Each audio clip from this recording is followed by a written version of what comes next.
नमस्कार. आजच्या भागामध्ये आपण बघूया, इथे भूमीने आता इथे वारकरी जोडपं घरी आणलेलं असतं.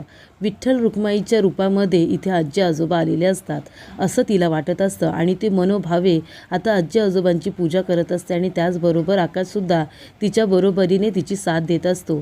तेव्हा दोघेही आता आजी आजोबांचे पाय वगैरे धुवून झाल्यानंतर स्वतःच्या हाताने एक एक घास भरवतात आणि त्याच्यानंतर त्यांना जेवायला सांगतात. आकाश म्हणतो, आजी आजोबा आता तुम्ही पोटभर जेवायचं आहे. तेव्हा आजी आजोबा जेवत असतात. सगळेजण त्यांच्याकडे प्रेमाने बघत असतात. तेव्हा इथे रागिनी मात्र खूपच जास्त रागवलेली असते. तिला असं वाटत असतं की माणसांना देवाची कधी सर येणार आहे का.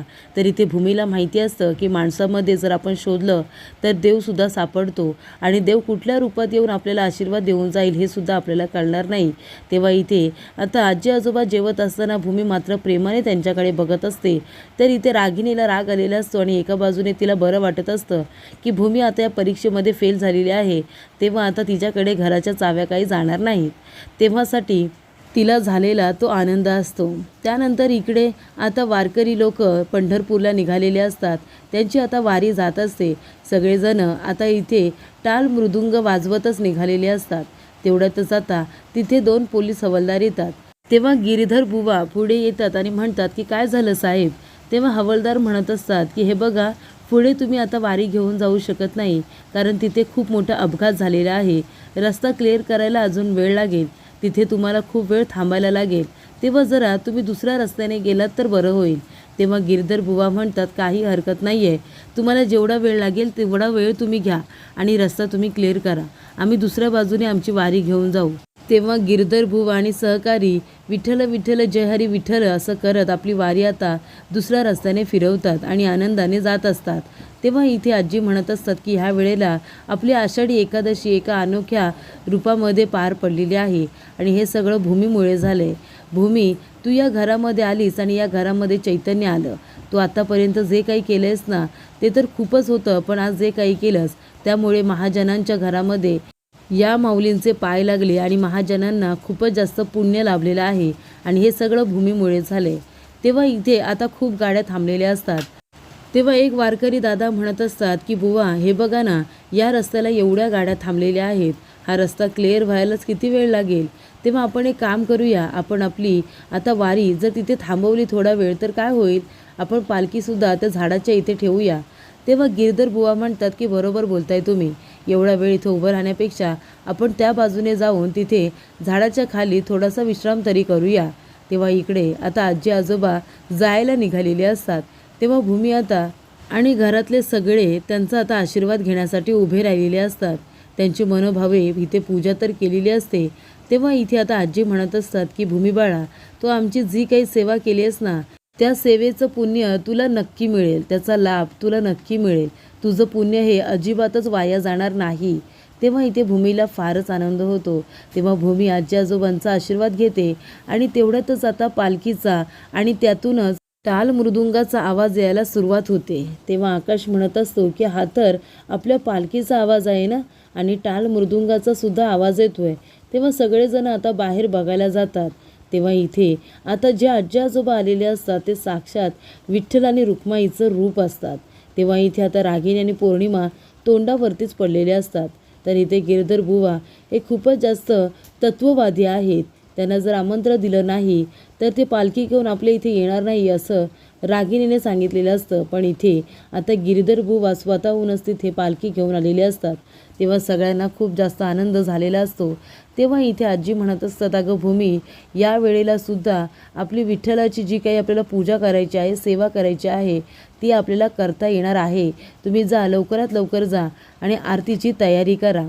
तर इथे आता पालखी आल्यामुळे घरातलं वातावरणच पूर्ण चेंज झालेलं असतं. सगळेजण आनंदी झालेले असतात. इथे अथर्व माणसेसुद्धा खुश होतात. त्यानंतर आता विठ्ठल रुक्माई आता दारामध्ये आल्यानंतर, पालखी दारामध्ये आल्यानंतर लगेचच भूमी आकाश दोघंजण येतात. भूमी इथे आता देवांचं इथे औक्षण करते. तेव्हा इथे आकाशसुद्धा खुश होतो की भूमीची पुण्याई एवढी मोठी आहे की साक्षात विठ्ठल रुक्माई आपल्या घरी स्वतःहून आलेले आहेत. तेव्हा इथे भूमी आकाश आता दोघंजण आशीर्वाद घेतात. औक्षण वगैरे झाल्यानंतर आता सर्व मोठ्यांचा सुद्धा आशीर्वाद घेतात. त्यानंतर इथे आता गिरधर बुवा म्हणत असतात की तुमच्या इथे पालखी आली, तुमची पुण्याई खूपच जास्त मोठी आहे. तुम्ही मला आमंत्रण देण्यासाठी फोन केला होतात, मी तुमचं आमंत्रण नाकारलं, पण शेवटीला विठ्ठलाच्या मनामध्ये काहीसं वेगळंच होतं. तेव्हा आता त्यांच्या योजनेनुसार आम्ही तुमच्या दारापर्यंत आलो. तेव्हा इथे आजी म्हणत असतात की हे सगळं आमच्या भूमीमुळे झालेलं आहे. तुम्ही पालखी इथे घेऊन आलात, एवढ्या वर्षाचा महाजनांचा जो काही हा वसा आहे, जी काही रीत आहे ती आता आम्हाला पूर्ण करता येणार आहे. तेव्हा इथे भूमी म्हणत असते मी याच्यामध्ये काहीही केलेलं नाही आहे, तर हे सगळं मला आजी आजोबांमुळे करता आलं. तेव्हा इथे भूमी आता मागे वळून बघते तर आजी आजोबा तिथे नसतात.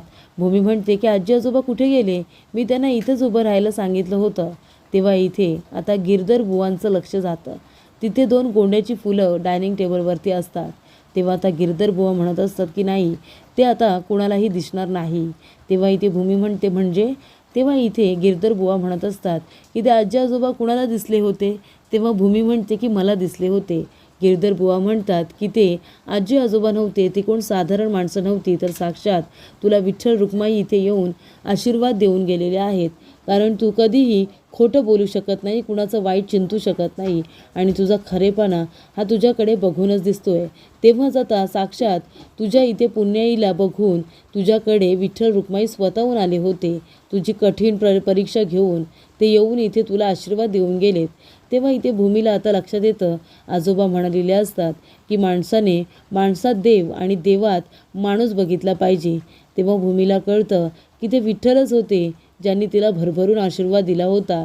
तेव्हा इथे आता गिरधर बुवा काही बोलायला जाणार तेव्हा भूमी म्हणत असते की बुवा, माझ्याकडून तुम्हाला आमंत्रण नाही आलं म्हणून तुम्ही रागवला होतात, तरीसुद्धा तुम्ही इथे पालखी घेऊन आलात, त्यासाठी खरंच थँक्यू.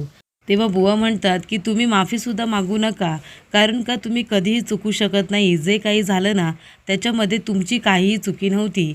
तेव्हा इथे आजी म्हणतात पण बुवा, तेव्हा बुवा म्हणत असतात हे बघा, जे झालं ते झालं, पण आता पालखी तुमच्या इथे आलेली आहे. जे काही घडलं असेल ते तुमच्यासमोर येईलच, पण आता तुमच्या इथे पालखी आले तर तुम्ही आनंदाने तिचं स्वागत करा आणि तो आनंदसुद्धा आता तुम्ही अनुभवा. तेव्हा इकडे आता बुवांनी सांगितल्याप्रमाणे सगळेजण तो विषय बाजूला ठेवतात आणि आता विठ्ठल रुक्माई यांची पालखी त्यांच्या इथे आलेली असते. त्यामुळे तो आनंद कसा व्यक्त करायचा यासाठी बुवांनी सांगितलेले सगळेजण ऐकतात. तर इकडे आता बुवा आता घोषणा देत असतात. इथे विठ्ठल रुक्माईच्या घोषणा दिल्यानंतर सगळेजण त्यांच्या मागोमाग त्या घोषणा देत असतात. तेव्हा इथे आजी म्हणत असतात की हे सगळं भूमीमुळे झालेलं आहे. हे घरातलं चैतन्य आणि माझी एवढ्या वर्षाची परंपरा जी काही चालू राहिली ते फक्त भूमीच्या पुण्याईमुळे. तेव्हा इथे आता आजी म्हणतात की रागिनी, भूमीने हे सिद्ध केलेलं आहे की ती एक कर्तव्यबद्ध सून आहे आणि त्यामुळेच मला असं वाटतंय ह्या आनंदाच्या दिवशी, आषाढी एकादशीच्या दिवशी आपण आता भूमीला सुनेचे सगळे अधिकार द्यायला हवेत. आणि आता तिची परीक्षा घेणंसुद्धा बंद कर, तिने स्वतःला सिद्ध केलेलं आहे. त्याच्यामुळे आता गिरधर बुवांच्या हस्ते आपण आता घरातले सगळे अधिकार आणि चाव्या दोन्हीही आता भूमीकडे सुपूर्त करूया. तेव्हा इथे रागिनी आता गिरधर बुवांच्या हातामध्ये चाव्या देते आणि ते बुवा आता त्या चाव्या भूमीच्या हातामध्ये देतात आणि ते विठ्ठल रुक्माईच्या नावाचं इथे सगळे आता नामस्मरण करतात. त्याच्यानंतरला आता सगळी पूजा वगैरे पाठ पूर्ण झालेली असते. तेव्हा इथे भूमी आता देवाचे आभार मानत असते की सगळं काही व्यवस्थित झालं.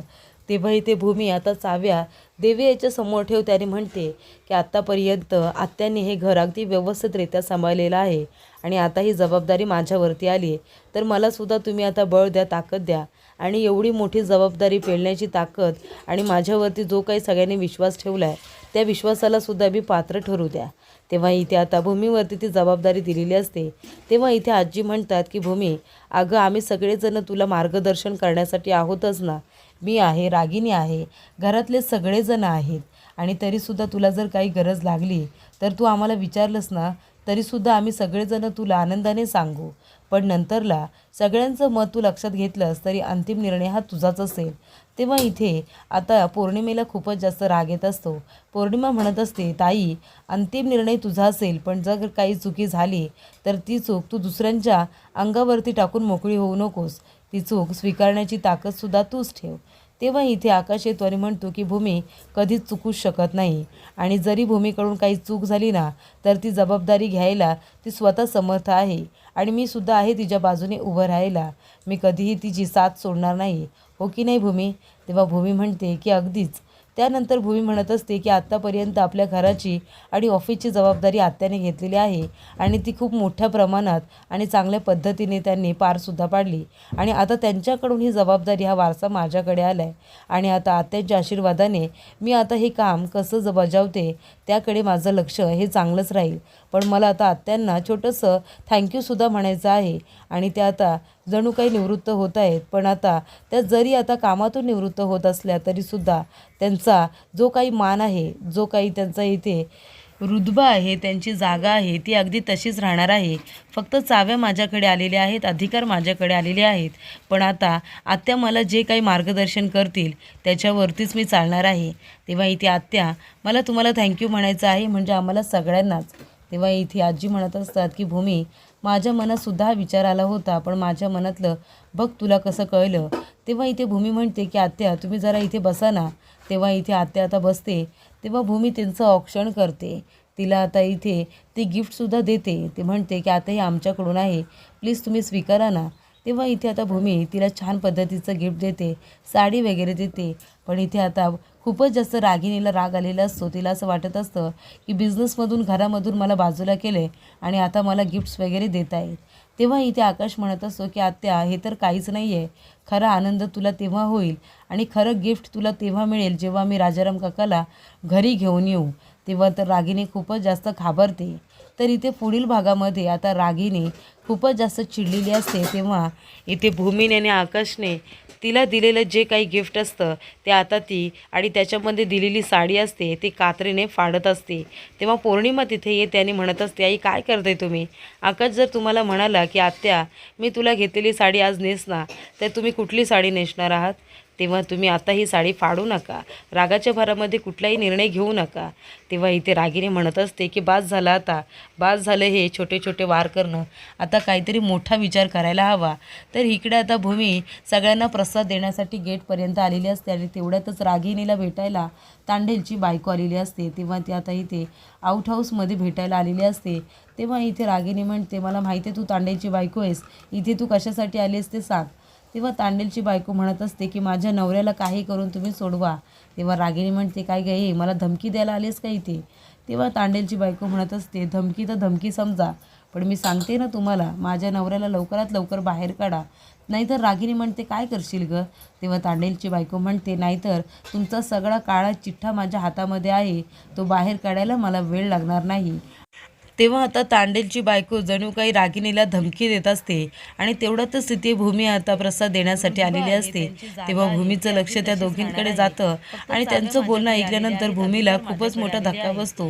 ही बाई कोण आहे आणि ती कुठल्या पद्धतीचा काळा चिठ्ठा त्यांचा सांगणार आहे, या गोष्टीचा आता ती विचार करत उभी असते. म्हणजे आम्हाला सगळ्यांनाच. तेव्हा इथे आजी म्हणत असतात की भूमी, माझ्या मनात सुद्धा हा विचार आला होता, पण माझ्या मनातलं बघ तुला कसं कळलं. तेव्हा इथे भूमी म्हणते की आत्या तुम्ही जरा इथे बसा ना. तेव्हा इथे आत्या आता बसते. तेव्हा भूमी त्यांचं औक्षण करते.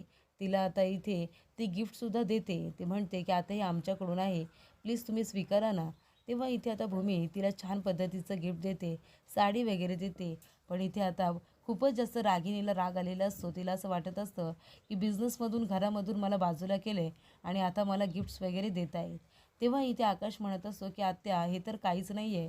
खरा आनंद तुला तेव्हा होईल आणि खरं गिफ्ट तुला तेव्हा मिळेल जेव्हा मी राजाराम काकाला घरी घेऊन येऊ. तेव्हा तर रागिणी खूपच जास्त घाबरते. तर इथे पुढील भागामध्ये आता रागिणी खूपच जास्त चिडलेली असते. तेव्हा इथे भूमीने आणि आकाशने तिला दिलेलं जे काही गिफ्ट असतं ते आता ती आणि त्याच्यामध्ये दिलेली साडी असते ते कात्रीने फाडत असते. तेव्हा पौर्णिमा तिथे येते आणि म्हणत असते, आई काय करते तुम्ही. आकाश जर तुम्हाला म्हणाला की आत्या मी तुला घेतलेली साडी आज नेस ना, तर तुम्ही कुठली साडी नेसणार आहात. तेव्हा तुम्ही आता ही साडी फाडू नका, रागाच्या भरामध्ये कुठलाही निर्णय घेऊ नका. तेव्हा इथे रागिणी म्हणत असते की बास झालं, आता बास झालं हे छोटे छोटे वार करणं, आता काहीतरी मोठा विचार करायला हवा. तर इकडे आता भूमी सगळ्यांना प्रसाद देण्यासाठी गेटपर्यंत आलेली असते आणि तेवढ्यातच रागिणीला भेटायला तांडेलची बायको आलेली असते. तेव्हा ती आता इथे आउट हाऊसमध्ये भेटायला आलेली असते. तेव्हा इथे रागिणी म्हणते, मला माहिती आहे तू तांडेलची बायको आहेस, इथे तू कशासाठी आलीस ते सांग. तेव्हा तांडेलची बायको म्हणत असते की माझ्या नवऱ्याला काही करून तुम्ही सोडवा. तेव्हा रागिणी म्हणते, काय गं मला धमकी द्यायला आलीस का इथे. तेव्हा तांडेलची बायको म्हणत असते, धमकी तर धमकी समजा, पण मी सांगते ना तुम्हाला, माझ्या नवऱ्याला लवकरात लवकर बाहेर काढा, नाहीतर रागिनी म्हणते काय करशील गं. तेव्हा तांडेलची बायको म्हणते, नाहीतर तुमचा सगळा काळा चिठ्ठा माझ्या हातामध्ये आहे, तो बाहेर काढायला मला वेळ लागणार नाही. तेव्हा आता तांडेलची बायको जणू काही रागिनीला धमकी देत असते आणि तेवढ्यातच तिथे भूमी आता प्रसाद देण्यासाठी आलेली असते. तेव्हा भूमीचं लक्ष त्या दोघींकडे जातं आणि त्यांचं बोलणं ऐकल्यानंतर भूमीला खूपच मोठा धक्का बसतो. ही बाई कोण आहे आणि ती कुठल्या पद्धतीचा काळा चिठ्ठा त्यांचा सांगणार आहे, या गोष्टीचा आता